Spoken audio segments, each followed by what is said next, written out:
তুমি যদি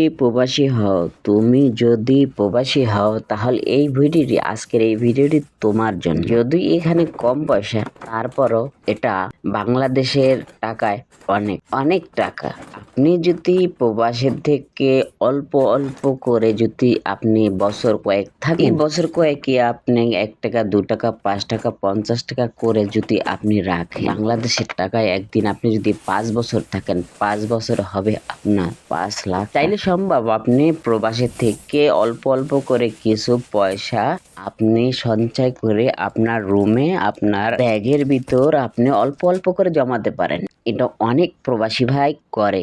স্ক্রিনে যাকে দেখছেন জমশেদ ভাই, একসাথে আমি আর জমশেদ ভাই কাজ করি। উনি এখানে অল্প অল্প করে কিছু টাকা সঞ্চয় করে দেখতেছে খুলে যে আজকে কত টাকা আমি পয়সা জমিয়েছি। আমিও একবার জমিয়েছিলাম প্রায় 300 রিয়ালের মতো, যেটা বাংলাদেশের টাকায় 10,000 টাকা। উনি জমিয়েছেন কত জানেন? উনি জমিয়েছেন 200 টাকা, যেটা বাংলাদেশের টাকায় 6,000। এভাবে চাইলে আমরা যারা প্রবাসী আছি অল্প অল্প করে কিছু টাকা যদি আমরা আমাদের ঘরের রুমের ভিতরে সাইড ফেলে রেখে মনে করে যদি নাই, এই টাকাটা আপনার ভবিষ্যতে যদি আপনি 5 বছর থাকেন এই প্রবাসীর মাটিতে, এই টাকা দিয়ে ভালো কিছু একটা করতে পারবেন। এই অল্প অল্প করে যদি আপনি 5 বছরে রাখেন, তাহলে 5 বছরে আপনার 2 লাখ টাকাও হয়ে যেতে পারে, 3 লাখ টাকাও হতে পারে, 1 লাখ টাকাও হতে পারে। যদি আপনি রাখার মতো রাখতে পারলে অনেক রাখতে পারবেন, যদি আপনার ইচ্ছা শক্তি চেষ্টা থাকে। অতএব ভাই, আপনার প্রবাসে যতদিনই থাকেন, যে দেশেই থাকেন,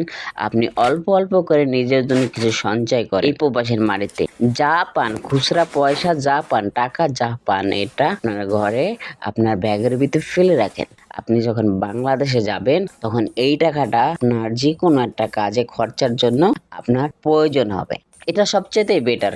একটা কথা খেয়াল করে দেখবেন, আমরা যারা প্রবাস থেকে ছুটিতে যাই, আমাদের পরিবারের জন্য অনেক মাল সাবানা কিনতে হয়, এই টাকাটা জমাতে যদি পারি, এই টাকাটা যদি আমার ঘরের ভিতরে এক পাশে পড়ে থাকে, তাহলে এই টাকা দিয়ে আমরা কিন্তু আমাদের পরিবারের জন্য ভালো একটা মার্কেট করে নিয়ে যেতে পারি। সবশেষে গাইস একটা কথাই বলতে চাই, আমরা যারা প্রবাসে থাকি, আমরা শুরু থেকে অল্প অল্প করে কিছু পয়সা জমিয়ে রাখি। আমরা বাড়িতে যখন ছুটিতে যাব, তখন যাতে পরিবারের সকলের জন্য আমরা অনেক কিছু মাল সাবানা কিনে নিয়ে যেতে পারি, তাহলে পরিবারে খুশি হবে, আমিও দিয়ে একটা তৃপ্তি পাবো, ভালো লাগবে আমার কাছে। আজকের ভিডিওটা এই পর্যন্তই ছিল। যদি আমার ভিডিওটা আপনাদের কাছে ভালো লেগে থাকে, সাবস্ক্রাইব করবেন, ফলো করে পাশে থাকবেন। আর আজকে পর্যন্তই। যদি আমার এই ভিডিওতে ভুল ত্রুটি হয়ে থাকে, ক্ষমা দৃষ্টিতে দেখবেন। সকল প্রবাসী ভাইদের জীবন হোক আনন্দময়, সকল পরিবারের জীবন হোক আনন্দময়, সুন্দর এবং ভালো থাকবেন। আল্লাহ হাফেজ।